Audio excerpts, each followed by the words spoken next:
சிலருடைய முக்கியத்துவம் மேன்மை எப்போ தெரியும் தெரியுமா? அவங்க இறந்த பிறகுதான் தெரியும்.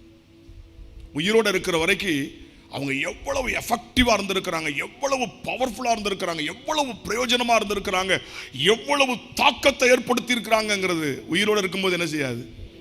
குறை சொல்லிக்கிட்டே இருப்பாங்க, குற்றப்படுத்திக்கிட்டே இருப்பாங்க.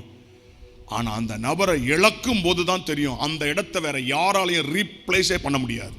எத்தனை பேர் வந்தாலும். அதனாலதான் தாவீது 10,000 பேருக்கு சமம்.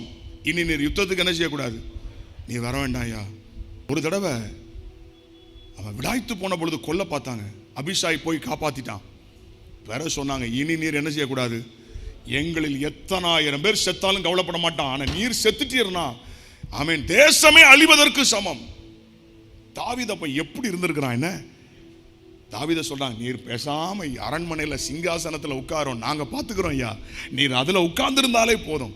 அந்த அளவுக்கு அவன் ஒரு ஆசீர்வாதமான நபர், ஆடுகளை மேய்த்தவன். யோசித்து பாருங்க எவ்வளவு முக்கியமான நபரா மாறி இருக்கிறான். ஒன்னு சொல்லட்டுமா, தேவன் மட்டும் நம்மளை அபிஷேகம் பண்ணிட்டார்னு வச்சுக்கிடுங்களேன், நம்மை முக்கியமான நபரா மாத்தாம விட மாட்டார். அந்த அபிஷேகம் தான் நம்மை லிஃப்ட் பண்ணி கொண்டு வரும். அந்த அபிஷேகம் நம்மளை உயர்த்திக்கிட்டே இருக்கும். ஹல்லேலூயா.